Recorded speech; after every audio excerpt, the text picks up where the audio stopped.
Hello everyone, आप सबका स्वागत है। आरआरबी एनटीपीसी 2019 का सीबीटी 1 का मैथ्स का सॉल्यूशन कर रहे हैं, जिसमें 28 दिसंबर 2020 से 5 अप्रैल 2021 तक जितने भी शिफ्ट में एग्जाम हुए सभी शिफ्ट के सॉल्यूशन कंप्लीट हो चुके हैं। इन सब के वीडियोस प्लेलिस्ट पे मिल जाएंगे। आज की क्लास में 6 अप्रैल 2021 का पहला शिफ्ट का सॉल्यूशन करेंगे और इन सब के सॉल्यूशन पहले ही कंप्लीट हो चुके हैं। इनके वीडियोज़ देखने के लिए प्लेलिस्ट विजिट कर सकते हैं, लिंक नीचे डिस्क्रिप्शन में दिया गया है। तो शुरू करते हैं। उससे पहले चैनल पर नए तो चैनल को सब्सक्राइब कर दीजिए। आगे बढ़ते हैं। पहला सवाल है, यदि कोई धनराशि एक निश्चित साधारण ब्याज की दर पर 10 वर्ष में स्वयं की 2 गुनी हो जाती है तो साधारण ब्याज की दर ज्ञात कीजिए। ठीक है, देखिए यहाँ क्या कह रहा है कि 10 वर्ष में स्वयं की 2 गुनी हो जाती है। इसका मतलब क्या है कि 100% का इसको ब्याज मिल रहा है। अगर धन 5 गुना हो रहा है तो इसका मतलब है 400% का ब्याज मिल रहा है। ठीक है, जितना गुना हो जाए उससे एक कम करके 100%। ठीक है, तो यहाँ पर 100% का ब्याज मिल रहा है कितने वर्षों में? 10 वर्षों में। तो 10 से इसको जब डिवाइड करेंगे तो प्रत्येक वर्ष मिलने वाला ब्याज दर आपको प्राप्त होगा। तो कितना होगा? 10 से कटाएंगे इसको 10 बार में, तो 10% इस सवाल का सही आंसर, ऑप्शन नंबर 4। आगे बढ़ते हैं। ये संख्या दिया है वो पी बटा क्यू के रूप में व्यक्त करने पर प्राप्त मान इनमें से किसके बराबर होगा। ठीक है, तो देखिए यहाँ क्या है, पॉइंट के बाद 13 इसका रेकरिंग हो रहा है। तो पॉइंट और रेकरिंग को भूल के नंबर लिखिए, यानी कि 13 आ जाएगा। और नीचे देंगे पॉइंट के बाद जितना अंकों का रेकरिंग हो रहा है। यहाँ पर 1 और 3 दोनों का रेकरिंग हो रहा है, तो नीचे 2 बार 9 आएगा। ठीक है, तो 13/99 इस सवाल का सही आंसर हो जाएगा। आगे बढ़ते हैं। यदि किसी संख्या के आधे के एक तिहाई के एक चौथाई के पाँचवें हिस्से के सातवें हिस्से से के आठवें हिस्से के 9वें हिस्से का मान 32 के बराबर है तो संख्या ज्ञात कीजिए। ठीक है, तो मान लेते हैं संख्या x है और जैसे जैसे कह रहा है वैसे हम लोग लिखते जाएंगे। संख्या के आधे, आधे मतलब 1/2, इसका एक तिहाई, ठीक है, 1/3, फिर इसका एक चौथाई 1/4, फिर इसका पाँचवा हिस्सा यानी कि 1/5, फिर इसका सातवां हिस्सा यानी 1/7, फिर इसका आठवां हिस्सा 1/8, फिर उसके बाद इसका नौवां हिस्सा 1/9। ये सब किसके बराबर है? 32 के बराबर है। तो संख्या ज्ञात करना है। तो यहाँ से x का वैल्यू निकालने के लिए आपको क्या करना पड़ेगा? 32 और ये नीचे जितना संख्या लिखा है सब ऊपर उधर जाके क्या हो जाएगा? गुना में हो जाएगा। और ये 9 भी आएगा गुना में। तो हम लोग देखेंगे आंसर जो भी होगा इसका वो 9 का मल्टीपल होगा। पहला ऑप्शन देखिए तो 9 और 5 4 9, 7 2 9, 8 3 11, यानी कि ये 9 का मल्टीपल नहीं है। तो ये नहीं होगा, ये तो फ्रैक्शन वाला होगा ही नहीं। इसको देख लीजिए, 9 5 3 8 1 9 6 3 9, ये 9 का मल्टीपल है। ये 5 5 4 9, ठीक है, 7 2 9, उसके बाद 9 8 3 11, ये भी 9 का मल्टीपल नहीं है, तो ये भी आंसर नहीं होगा। एक ही ऑप्शन हमारे पास, ये इसका आंसर हो जाएगा। आगे बढ़ते, ये दो संख्या इसका एचसीएफ और एलसीएम का अनुपात पूछ रहा है। ठीक है, देखिए रूट 64 है इसका, यानी 64 का वर्गमूल कितना आएगा? 8। और दूसरी संख्या है 16। इन दोनों का अगर एचसीएफ निकाले तो क्या आएगा? एचसीएफ आपको आ जाएगा, यहाँ पर लिख देते हैं, एचसीएफ आएगा 8। ठीक है, दोनों में क्या कॉमन है? 8। और एलसीएम आएगा क्या? 16 आएगा। सिंपल सा सवाल है, इन दोनों का रेशियो लेना। 8 से कटाएंगे एक बार में, 8 से कटाएंगे 2 बार में, तो 1:2 इसका आंसर बनेगा। आगे बढ़ते हैं। इसका मान निकालना। ठीक है, तो देखिए यहाँ कोष्टक है, सबसे पहले इसके अंदर ये गुना का क्रिया करना पड़ेगा। तो ये गुना करके कितना हो रहा है? 23 गुना 100, 2300 और 2 यानी कि 46 हो रहा है, 2346। और पॉइंट देख लेंगे हम लोग, यहाँ 2 अंक, यहाँ 1 अंक, 3 अंक के पहले पॉइंट लगाएंगे। तो ये हो गया। अब इसमें से इसको घटाना है, तो ये कितना आएगा? इधर आपको आ रहा है 11, ये तो चला जाएगा 7, यानी कि 0.7, और यहाँ पर 54 आएगा। ठीक है, तो ये आ गया। उसके बाद यहाँ बाहर गुना है, इन दोनों को गुना करना पड़ेगा। गुना करेंगे यानी कि 0.754 को हाफ से गुना करना है, तो इसका आधा हो जाएगा गुणनफल, यानी कि इसका आधा है कितना? 0.377। ये गुना हो गया। अब इसमें 3 को जोड़ना है। 3 को जब जोड़ेंगे तो आपको मिलेगा 3.377। ठीक है, आगे इसमें से इसको माइनस करना है, तो सिंपल सा पॉइंट के बाद यहाँ और यहाँ सेम है, तो 9 में से 3 घटा देंगे तो 6 इसका आंसर आ जाएगा। आगे बढ़ते, निम्नलिखित में से कौन सा सही है? ठीक है, देखिए चेक करना पड़ेगा इसको। पहला ऑप्शन को अगर बनाएं तो दोनों में 9 कॉमन है। 9 कॉमन लेंगे तो कोष्टक के अंदर बचेगा सेक स्क्वायर है माइनस 10 स्क्वायर है, जिसका वैल्यू क्या होता है? 1 होता है। और राइट साइड 2 दे रखा है, तो यहाँ 9 1 का 9 बन रहा है, इधर 2 है, तो ये बराबर नहीं है। इसका मतलब पहला ऑप्शन सही नहीं होगा। ठीक है, दूसरा ऑप्शन देखते हैं। यहाँ 1 माइनस कॉस स्क्वायर ए दे रखा है, इसका वैल्यू क्या होता है? साइन स्क्वायर ए। साइन स्क्वायर ए, इधर साइन स्क्वायर ए माइनस में, तो दोनों कट जाएगा तो क्या बनेगा? 0 बनेगा। और उसके बाद इसको भी चेक कर लेते हैं, इसका वैल्यू रखना पड़ेगा। 10 30 का मान कितना होता है? 1/√3, यानी 2 गुना 1/√3, और नीचे आ जाएगा 1 माइनस 1/3। यहाँ पर 1/√3 का स्क्वायर लगेगा तो 1/3 हो जाएगा। और राइट साइड है 10/60। 10/60 का वैल्यू कितना होता है? √3। इसको सॉल्व करिए। ये ऊपर आ गया 2/√3 और नीचे आएगा घटाने के बाद कितना? 3 1 का 3 में से 1 घटा 2 यानी 2/3, तो ये 3/2 हो जाएगा और यहाँ गुना हो जाएगा बराबर √3। ये 2 कट जाएगा, √3 से 3 कट जाएगा √3 टाइम्स। ठीक है, तो ये दोनों इक्वल हो रहा है, इसका मतलब ये भी सही है। कुल मिला के कहने का मतलब कि दूसरा ऑप्शन जो हमारा सही आंसर है। आगे बढ़ते हैं। एक लंबवृत्तीय बेलन के वक्र पृष्ठीय क्षेत्रफल और पूर्ण पृष्ठीय क्षेत्रफल का अनुपात 2:5 है। बेलन की ऊंचाई और त्रिज्या का अनुपात ज्ञात कीजिए। ठीक है, देखिए बेलन का जो संपूर्ण पृष्ठीय क्षेत्रफल और वक्र पृष्ठीय क्षेत्रफल का अनुपात होता है वो क्या होता है? R+H/H बराबर हमारे पास दे रखा है 5/2। ठीक है, ये पूर्ण वाला ऊपर लिखे तो इसलिए पूर्ण वाला का रेशियो यहाँ पर ऊपर दिए हैं। कैसे? ये देखिए, पूर्ण पृष्ठीय क्षेत्रफल का फॉर्मूला होता है 2πr/r+h और वक्र का होता है 2πr/h। तो यहाँ से 2πr कट जाएगा तो हमारे पास ये इसका रेशियो बनता है। तो इसको आप डायरेक्ट याद रखिए तो सवाल को जल्दी से सॉल्व कर पाएंगे। यहाँ देखिए h का वैल्यू कितना है? 2 है। तो यहाँ भी अगर h का वैल्यू 2 लीजिएगा तो r कितना आएगा? दोनों मिला के 5 है, जिसमें h 2 है तो r हमारा कितना होगा? 3 होगा। पूछ क्या रहा? ऊंचाई और त्रिज्या का अनुपात। ऊंचाई कितना हो गया यहाँ पर? 2 और त्रिज्या कितना हो गया? 3। तो 2:3 इसका आंसर होगा, ऑप्शन नंबर 2। आगे बढ़ते हैं। निम्नलिखित में से कौन सा त्रिक त्रिभुज के भुजाओं की मापें हो सकती है? ठीक है, देखिए इसको समझिए। मान लीजिए त्रिभुज की 3 भुजाएं हैं ए बी और सी। तो इसमें क्या होता है कि इनमें से 2 भुजाओं को योगफल तीसरी भुजा से बड़ी होना चाहिए। जैसे a+b ये बड़ी होना चाहिए सी से, या फिर b+c ये बड़ी होना चाहिए ए से, या फिर a+c ये बड़ी होना चाहिए आपको b से। ये तीनों कंडीशन ये सेटिस्फाई करे। ठीक है, ये प्लस वाला में। अगर पहला ऑप्शन देखें तो यहाँ पर कितना हो रहा है? इन दोनों को जोड़ने के बाद 2.5 और यहाँ पर है 3, यानी ये तीसरी भुजा से कम है दोनों भुजाओं का योगफल। ये त्रिभुज नहीं बना सकती है। आगे 2 1 3 हो रहा है जो कि 4 से छोटी है, ये भी नहीं होगा। इधर 7 3 10 हो रहा है जो 11 से छोटी है, इसका मतलब ये भी त्रिभुज नहीं बनाएगी। तो हमारे पास बचा ऑप्शन नंबर 4, ये इसका करेक्ट आंसर हो जाएगा। ठीक है, आगे बढ़ते हैं।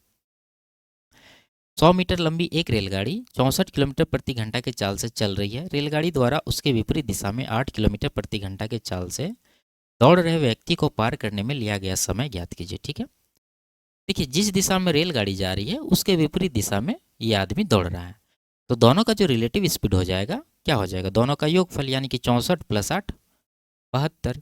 तो हमें निकालना है टाइम। टाइम के लिए चाहिए आपको दूरी और चाल। तो दूरी है हमारे पास 100 मीटर और चाल आया कितना? 64 + 8 ये हो जाएगा 72। यहाँ पर आपको एक चीज़ ध्यान रखना कि ये 100 जो है दूरी ये मीटर में दे रखा है और ये 72 जो है ये किलोमीटर प्रति घंटा में है। तो इसको आपको क्या करना पड़ेगा? मीटर प्रति सेकंड में बदलना पड़ेगा 5/18 से गुना करके। ठीक है, तब जाके ये जो टाइम आएगा ये सेकंड में आएगा। ठीक है, 18 से कटाएंगे 4 बार में, 5 के 20 हो रहा है तो 20 से इसको कटा दीजिए 5 बार में, तो 5 सेकेंड जो है इसका टाइम आएगा, ऑप्शन नंबर 4। आगे बढ़ते, यदि ये सब दे रखा है तो ए अनुपात डी पूछ रहा है। ठीक है, देखिए फर्स्ट वाला और लास्ट वाला का अनुपात पूछ रहा है तो हम लोग क्या करते हैं? सबको गुना करेंगे तो फर्स्ट लास्ट आ जाएगा। लेकिन आपको ऑर्डर देखना है, ए बी, बी के बाद सी, सी के बाद डी ऑर्डर में है। तो सबको गुना कर दिया, यानी कि 2/5 गुना ये हो जाएगा 5/8, ये हो जाएगा 8/11। तो 8 8 कट जाएगा, 5 5 भी कट जाएगा, बचेगा क्या? 2/11। यही सवाल का आंसर हो जाएगा। आगे बढ़ते, जब एक संख्या का 30% दूसरी संख्या में जोड़ा जाता है तो दूसरी संख्या स्वयं के 140% के बराबर हो जाती है। पहली संख्या और दूसरी संख्या का अनुपात ज्ञात कीजिए।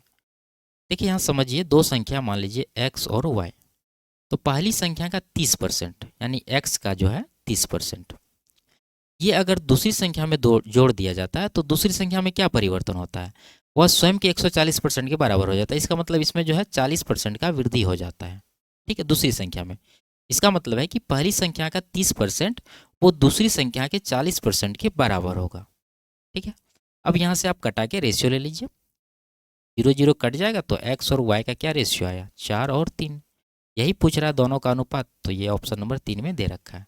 आगे बढ़ते, रवि ने 20% वार्षिक चक्रवृद्धि ब्याज की दर पर एक वर्ष के लिए 16,000 का ऋण लिया, जिनमें ब्याज की गणना तिमाही चक्रवृद्धि आधार पर की जाती है। वह राशि ज्ञात कीजिए जो रवि को एक वर्ष बाद चुकानी होगी। ठीक है, देखिए यहाँ ब्याज जो है तिमाही कैलकुलेट किया जा रहा है। और टाइम दे रखा है 1 वर्ष का। तो 1 वर्ष में कितने तिमाही? 3 महीना का 1 वर्ष में कितना अवधि होगा? 4 अवधि, यानी कि 4 तिमाही होगा। और यहाँ देखिए वार्षिक दर है यहाँ पर 20%, तो तिमाही का रेट कितना होगा? इसका 1/4 यानी 1 वर्ष में 20%, 6 महीना में आधा यानी 10%, फिर 3 महीना में 10 का आधा 5%, यानी प्रत्येक 3 महीना में इसको 5% का ब्याज मिलेगा। ठीक है, अब आपको निकालना है मिश्र धन। तो यहाँ देखिए आप चाहे तो रेशियो से कर लीजिए, या नहीं तो आप ये करिए कि 4 साल का रेशियो क्या होता है, जैसे 4, 6, 4, 1, ये रेशियो होता है 4 साल का। और यहाँ 4 साइकिल दिया, यानी 3 3 महीना का 4 अवधि है, तो ये रेशियो हम लोग लगा सकते हैं यहाँ पर। तो इसमें क्या करते हैं कि पहले ये जो 5% का रेट है प्रत्येक तिमाही में, वो मूलधन का 5% निकालिए, यानी 16,000 का 5% कितना हो जाएगा? 800। फिर ये 800 का 5% दूसरा रेशियो में जाएगा, यानी कि 8 पंजे 40। उसके बाद तीसरा में ये 40 का 5%, यानी कि 40 पंजे कितना? ये 2 आ जाएगा। ठीक है, फिर अगला रेशियो में ये 2 का 5%, यानी 0.1 आ जाएगा। ठीक है, अब टोटल यहाँ से आपको ब्याज मिलेगा, ऊपर नीचे गुना करके जोड़ेंगे तो आपको ब्याज मिलेगा टोटल। जैसे ये कितना हो गया? 8 चौके 3200 प्लस 6 चौके 24, यानी 240 प्लस 4 दूना 8 प्लस 0.1। सबको जोड़ने के बाद आपको 32 2 34 34 48.1, यानी कि 3448.1 रुपया का आपको ये क्या मिला? ये ब्याज मिला। ठीक है, कंपाउंड इंटरेस्ट। और चाहिए मिश्र धन, तो उसमें क्या करिए? ये मूलधन जोड़ दीजिए, यानी कि 16,000 इसमें जोड़ दीजिए आप। तो 16,000 आप इसमें जोड़ेंगे तो कितना मिलेगा? 16 3 19,448.1। ऑप्शन नंबर 1 में ये दे रखा है। ठीक है, आगे बढ़ते। 36 पुरुष किसी कार्य को 25 दिन में कर सकते हैं, उसी कार्य को 60 दिन में पूरा किया जाना हो तो आवश्यक पुरुषों की संख्या ज्ञात कीजिए। ठीक है, 36 पुरुष 25 दिन में, टोटल वर्क कितना होगा? 36 गुना 25। अब इसी वर्क को कौन करेगा? जो भी करेगा वो 60 दिन में करेगा। तो 60 दिन में कराने के लिए कितने मैन चाहिए, या इससे डिवाइड करेंगे तो वो निकल जाएगा। तो 12 से कटेंगे 5 बार में, 12 से 3 बार में, 5 से 5 बार में, 5 दिया 15 मैन की यहाँ पर आवश्यकता है। तो ऑप्शन नंबर 2 में ये दे रखा है। आगे बढ़ते। दो धनात्मक संख्याओं का गुणनफल 972 है, उनका भागफल 4/3 है, संख्या ज्ञात कीजिए। मान लीजिए संख्या है x और y, दोनों का गुणनफल है 972, यानी x गुना y बराबर 972। और उनका भागफल, यानी जब x को y से डिवाइड करते हैं, यहाँ पर एक चीज़ याद रखिए, x जो है y से बड़ी है। ठीक है, तो x को जब y से डिवाइड करेंगे तो कितना आएगा? 4/3 आएगा। अब यहाँ पर संख्या पूछ रहा है, तो संख्या आप देख सकते हैं यहाँ पर x और y मान है, ये 4:3 के रेशियो में है। पहला ऑप्शन नहीं है, दूसरा तीसरा, ये तीनों ऑप्शन 4:3 के रेशियो में नहीं है। सिर्फ चौथा ऑप्शन जो है यहाँ पर 4 और 3 का रेशियो बनेगा। 9 से कटेंगे 4 बार में, 9 से 3 बार में। ठीक है, इस तरह से आंसर लगा सकते हैं। और आगे बनाना है तो आपको मान लीजिए ये जो है ये 4 के है, ये कितना है? 3 के है। ठीक है, और इन दोनों का गुणनफल यहाँ दे रखा है, तो 4 तिया 12 के स्क्वायर बराबर 972। 12 से कटाएंगे, 12 8 96, 12 1 12 81। तो के का वैल्यू कितना आया? 81 का वर्गमूल 9, यानी कि ये नंबर हो जाएगा। 4 के है तो 4 का 9 गुना, यानी कि 36। दूसरा कितना होगा? 3 के, यानी कि 9 तिया 27। तो 36 और 27 इसका आंसर होगा। आगे बढ़ते।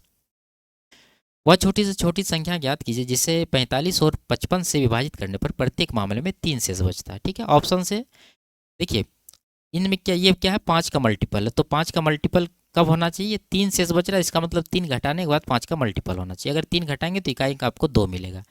2 इकाई अंक वाला 5 का मल्टीपल नहीं हो सकता, तो ये आंसर नहीं हो। सभी ऑप्शन में अगर आप 3 घटाएंगे तो इकाई अंक 2 मिलेगा, जो कि 5 का मल्टीपल नहीं है। इस तरह से ऑप्शन छांट दीजिए, दूसरा ऑप्शन इसका आंसर लगा दीजिए। ठीक है, दूसरा तरीका है एलसीएम ले लीजिए, उसके बाद उसमें 3 जोड़ दीजिए, 498 आपको आंसर आएगा। आगे बढ़ते।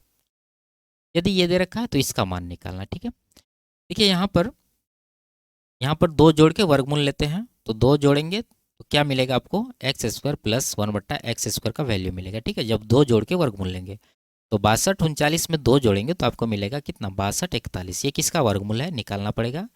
8 से नहीं जाएगा, 7 से 7 बार में 49, और यहाँ पर 3, यहाँ 1341 हुआ। 7 जोड़ेंगे तो 14 बना, ये 14 9 124, 9 बार में लगभग 9 बार में पूरे पूरे जाएगा, यानी कि 1341, यानी ये 79 का वर्गमूल आया। तो इसका मतलब ये इसका वैल्यू क्या होगा? 79 होगा। अब फिर पावर कम करना, यानी कि आधा में जाना, यानी x प्लस 1/x में जाना है, तो आपको क्या करना होगा? यहाँ पर 2 जोड़ के वर्गमूल लेना होगा। तो 79 प्लस 2 81 का वर्गमूल कितना आ जाएगा? 9 आ जाएगा। तो इसी का वैल्यू पूछ रहा था, 9 निकला, तो 9 ही इसका आंसर हो जाएगा, ऑप्शन नंबर 4। आगे बढ़ते। यदि किसी गोले की त्रिज्या 3 गुनी हो जाती है तो इसके पृष्ठीय क्षेत्रफल में होने वाली वृद्धि ज्ञात कीजिए। तो देखिए गोला का त्रिज्या यानी रेडियस का यहाँ पर रेशियो क्या हो रहा है, 1 से 3 हो रहा है। तो एरिया का रेशियो क्या होगा, इसके स्क्वायर में, यानी कि 1:9 होगा। तो 1 का 9 गुना हो रहा है, तो इसका मतलब क्या है कि 800% का वृद्धि है। वृद्धि पूछ रहा था, 800% इसका आंसर हो जाएगा। आगे बढ़ते, इसका मान निकालना, तो 841 का वर्गमूल कितना होता है, 29, यानी 29 का स्क्वायर है ये। अब इन दोनों को जोड़ेंगे तो आपको मिलेगा कितना, ये इधर 15 और यहाँ पर 610, यानी कि 625। 625 का वर्गमूल 25, 200 में 25 जोड़ेंगे तो 225 होगा। 225 का वर्गमूल 15, ठीक है, 15 + 10 करेंगे तो 25, फिर 25 का वर्गमूल 5। तो ये वाला आंसर होगा। ये √1 का मतलब क्या, 1 ही होगा। आगे बढ़ते, यदि 10 पेनों का विक्रय मूल्य 15 पेनों के क्रय मूल्य के बराबर है तो प्रतिशत लाभ ज्ञात कीजिए। तो यहाँ पर सीपी और एसपी का क्या रेशियो बनेगा, कि क्रय मूल्य के साथ 15 है तो ये चला जाएगा विक्रय मूल्य में, यानी कि यहाँ पर सेलिंग प्राइस में। और विक्रय मूल्य के साथ 10 है तो ये चला जाएगा क्रय मूल्य में, यानी कि यहाँ 10, यानी 10 का सामान 15 में बिक रहा है, 5 का प्रॉफिट है, ये 10 का आधा है। तो सीधा सीधा आप 50% आंसर लगा सकते हैं। ठीक है, आगे बढ़ते, 4 अंकों की वह बड़ी से बड़ी संख्या ज्ञात कीजिए जो 77 से पूर्णतः विभाज्य है। 77 से विभाज्य इसका मतलब 11 से और 7 से, दोनों से विभाज्य होगा। तो 11 का चेक करना आसान है, इधर देखिए 9 3 12, 9 3 12 बराबर है 11 से कट जाएगा ये, 6 3 9, 9 9 18, ये 11 का मल्टीपल नहीं है। 9 7 16, 9 7 16, ये 11 का मल्टीपल है। 9 3 12, 9 6 15, ये भी 11 का मल्टीपल नहीं है। अब ये दोनों ऑप्शन में देखना होगा आपको 7 का मल्टीपल। 7 का मल्टीपल ये देखें तो 7 1 का 7, 2 7 चौके 28, 7 2 14, ये 7 का मल्टीपल नहीं है। ऑप्शन नंबर 1 इसका आंसर हो जाएगा। ठीक है, आगे बढ़ते हैं। दूसरा तरीका है कि 4 अंकों की बड़ी से बड़ी संख्या 9999 को 77 से आप डिवाइड करिए। ठीक है, जो शेषफल बचेगा वो शेषफल फिर से आप इसमें घटा दीजिए, उसके बाद जो नंबर मिलेगा वही इसका आंसर हो जाएगा। आगे बढ़ते, यदि ये दे रखा है तो ए और बी का मान ज्ञात करना। ठीक है, देखिए इसको सॉल्व करने का शॉर्टकट हम आपको कई बार बता चुके हैं।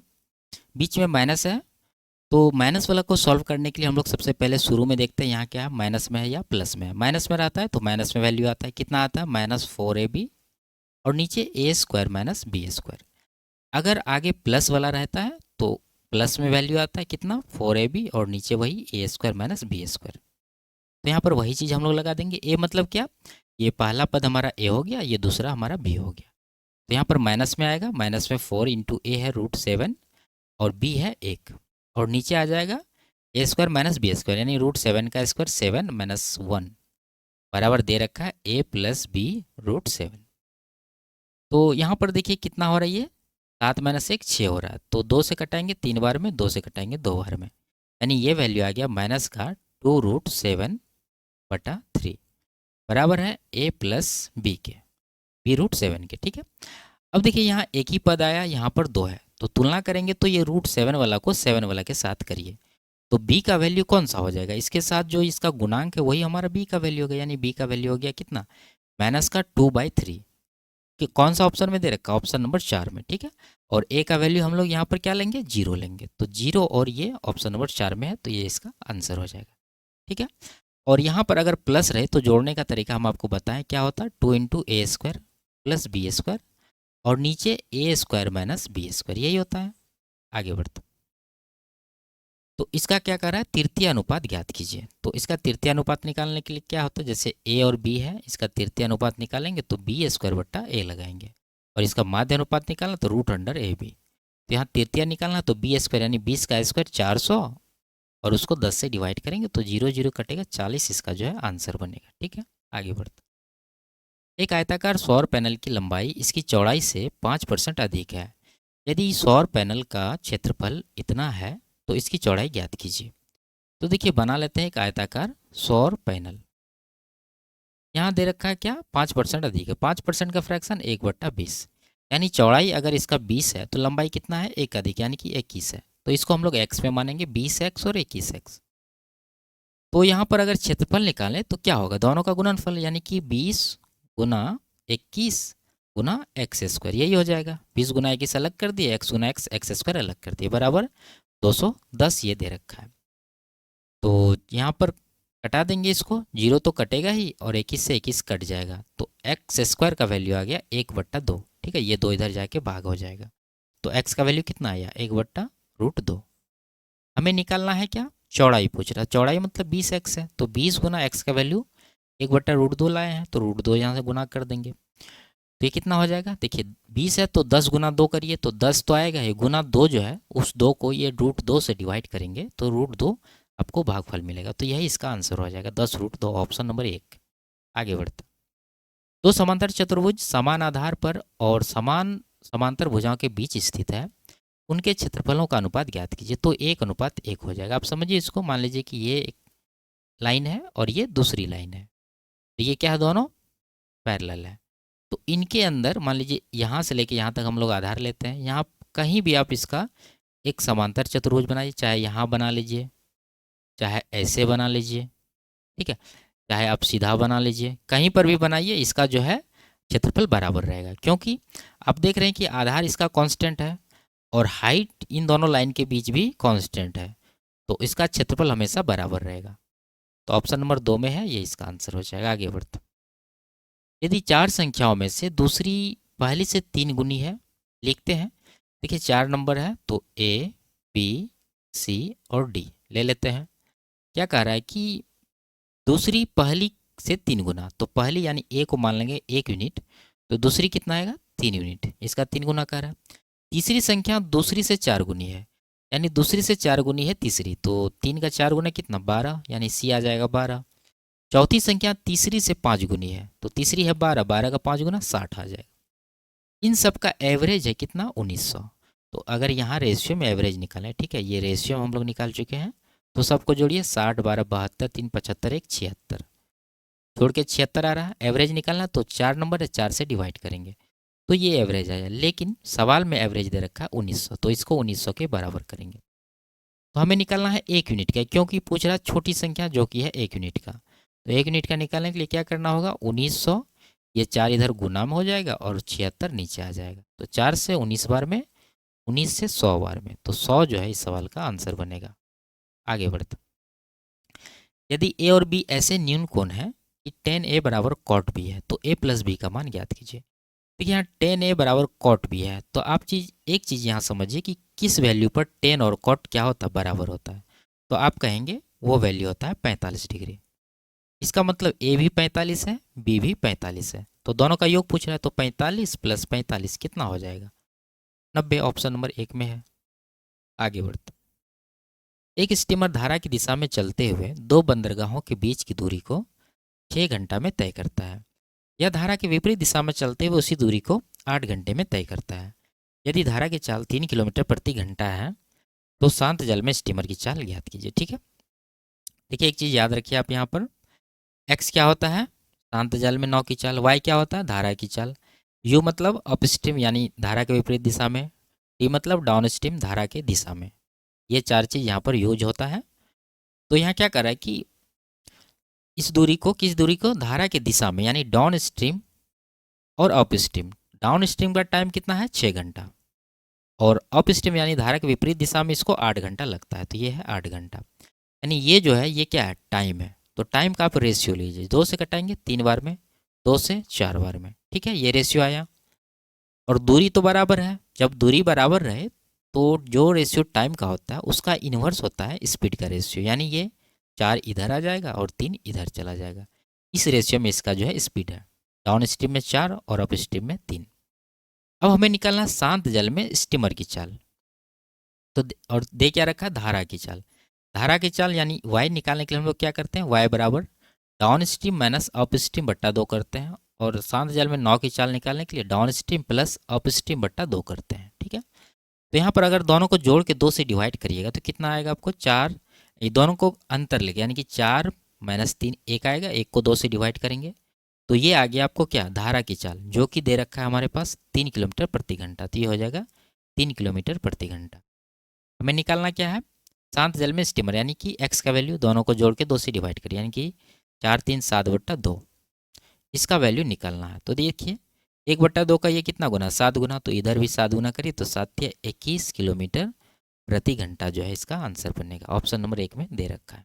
आगे बढ़ते हैं, किसी बारंबारता बंटन के लिए माध्य, माध्यिका और बहुलक के बीच संबंध के बारे में निम्नलिखित में से कौन सा सत्य है। ठीक है, इंपायरिकल रिलेशन के बारे में यहाँ पर कह रहा है, क्या होता है, बहुलक बराबर होता है 3 गुना माध्यिका माइनस 2 गुना माध्य। ठीक है, इसको याद रखने का ट्रिक आपको बताए थे। यहाँ 3 से गुना हो रहा है तो माध्यिका में 3 अक्षर है, 2 से गुना हो रहा है तो माध्य में 2 अक्षर है। ठीक है, बराबर बहुलक है, बीच में क्या है, अंतर है। तो पहला ऑप्शन अगर सॉल्व करेंगे तो ये 2 इधर भाग में इधर गुना में हो जाएगा, यानी कि 2 माध्य आया, और यहाँ बहुलक है माइनस में, तो बहुलक इस तरफ लाएंगे तो यहाँ आ गया, और ये 3 माध्य का तो रहेगा ही, और ये 2 माध्य प्लस में इस तरफ जाएगा तो माइनस में हो जाएगा, तो ये फॉर्म बन रहा है। इसका मतलब ऑप्शन नंबर 1 जो है ये करेक्ट है। ठीक है, आगे बढ़ते। यदि y का x% 2000 और z का y% 4000 के बराबर है तो x और z के बीच क्या संबंध है, लिखते हैं। y का x% कितना है, 2000, और आगे z का y%। ठीक है, z का y% है 4000। x और z के बीच संबंध देखना है, तो y को हटाना होगा तो x z के बीच आ जाएगा। इसके लिए आपको पहला से दूसरा को डिवाइड करना होगा, तो डिवाइड करेंगे तो ये y कट जाएगा, परसेंटेज तो कटेगा ही, और यहाँ से 1000 से 2 बार में, 1000 से 4 बार में। ठीक है, ये 2000 से 1 बार में, 2000 से 2 बार में काट दीजिए, 1/2 आया, यानी इधर x बटा z कितना आ गया, 1/2, यानी कहने का मतलब है z बराबर 2 गुना x 2x है। कौन सा ऑप्शन में है, ऑप्शन नंबर 2 में है। आगे बढ़ते। इसमें कह रहा है निम्नलिखित में से कौन सा कथन सत्य है। पहला है 5 में से 4 विद्यालयों में लड़कों की संख्या लड़कियों की संख्या से अधिक है। तो देखिए, लड़के हैं ऑरेंज और लड़कियां हैं ब्लू, तो किस में देखना है, 4 विद्यालय में ऑरेंज जो है अधिक है। यहाँ देखिए ब्लू से अधिक है, एक यहाँ, एक यहाँ, एक यहाँ, यानी 3 ही विद्यालय में है। यहाँ कहा है 4 विद्यालय, इसका मतलब पहला स्टेटमेंट गलत हो गया। दूसरा, सभी विद्यालयों में लड़कों की संख्या लड़कियों की संख्या से 900 अधिक है। तो लड़कों की संख्या जोड़ लीजिए, कितना हो रहा है यहाँ पर, ऑरेंज वाला, 3 3 6 3 9 4 13 4 17 और 17 1 18.1, ये है बॉयज़। अब जोड़ेंगे लड़कियों को, ब्लू वाला, 2 4 6 3 9 9 4 13 13 3 16 16 1 17.2। ठीक है, दोनों का डिफरेंस लीजिए, 11 में से 2 घटा 9, यानी कि 0.9 का डिफरेंस आ रहा है। और ये जो डेटा है ये किस में है, 1000 में दिया हुआ। ठीक है, यहाँ पर लिखा हुआ 1000 में, तो इसको आप 1000 से गुना करेंगे तो कितना आ जाएगा, 900, यानी ये जो है सही है, लड़कों की संख्या लड़कियों से 900 अधिक है। तो ऑप्शन नंबर 2 ही इसका आंसर हो जाएगा। आगे बढ़ते। इसमें क्या कर रहा है, किस विद्यालय में लड़कों की संख्या लड़कियों की संख्या से 40% अधिक है। 40% अधिक है, इसका मतलब क्या, 1.4 गुना। ठीक है, तो देखेंगे कहाँ पर लड़के लड़कियों का इतना गुना है। पहला में देखिए ए में, तो यहाँ 2.5 है, इसका अगर 1.4 गुना करें तो कितना आएगा, 14 दूना 28 और 7 35, यानी कि 3.5 यहाँ पर आ रहा है। यहाँ भी 3.5 ही है, इसका मतलब पहला जो है ए, यही इसका आंसर होगा, ऑप्शन नंबर 2 में दे रखा है। ठीक है, अगर ये नहीं मिलता तो आगे हम लोग चेक करते, आगे बढ़ते। इसमें क्या कह रहा है, निम्नलिखित में से किस वर्ष में निर्यात और आयात का अनुपात अधिकतम था। ठीक है, निकालना पड़ेगा। पहला वर्ष है 2013, 13 का यहाँ दे रखा है, निर्यात है 60 और आयात है 45, तो ये आ गया कितना, 60/45। रेशियो निकालना यानी कि भाग लगाना है, 15 से कटाएंगे 4 बार में, 15 से 3 बार में, ये आ गया 4/3। उसके बाद 2016 का है, 16 में कितना है, 120 और 100, 0 0 काटिए, 2 से कटाएंगे तो 6/5 मिलेगा आपको। ये दूसरा हो गया। तीसरा ऑप्शन यानी 2017 का 150 140 है, 0 0 हटाने के बाद आपको मिलेगा 15/14। चौथा ऑप्शन 2014 का है, 14 में कितना है, 110 100, 0 0 काटने के बाद आपको मिलेगा 11/10। अब इसमें ये देखिए क्या बन गया, ये फ्रैक्शन है 4 तरह का। फ्रैक्शन का तुलना करने जानते हैं कि नहीं जानते हैं, कैसे होता है, गैप देखेंगे, यहाँ 1 का है, यहाँ भी 1 का है, सब में 1 1 का गैप है, 1 1 का गैप है, और सब क्या है, इम्प्रॉपर फ्रैक्शन है। ठीक है, यानी कि इसका अंश जो है हर से बड़ी है। तो इसमें क्या होता है कि जिस फ्रैक्शन का अंश सबसे छोटी रहे वही सबसे बड़ी भिन्न होता है। तो यहाँ पर देखिए सबसे छोटी इसका है, इसका मतलब ये भिन्न जो है बड़ी है, तो सबसे अधिकतम यही होगा। ये किसका था, पहला का, यानी 2013 का, तो यही इसका आंसर हो जाएगा। ठीक है, आगे बढ़ते। 2013 से 15 की अवधि के दौरान हुए कुल निर्यात और कुल आयात का अंतर कितना है। 13 से 15 का देखना है, तो निर्यात का पहले देख लेंगे। 13 से 15 यानी कि 3 साल का है, ये तीनों को जोड़ना है, 120 110 230 60, यानी 290। और आयात का देखेंगे 45 100 और इधर 130, यानी 230 45 275। दोनों में डिफरेंस कितना का है? 15 का। तो 15 करोड़ इस सवाल का आंसर होगा। ठीक है, आगे बढ़ते। तो ये लास्ट सवाल था। वीडियो आपको कैसी लगी कमेंट में ज़रूर बताइए। अच्छी लगी तो वीडियो को लाइक शेयर और चैनल को सब्सक्राइब कर दीजिए। फिर मिलते हैं अगले क्लास में, तब तक के लिए बाय बाय, टेक केयर।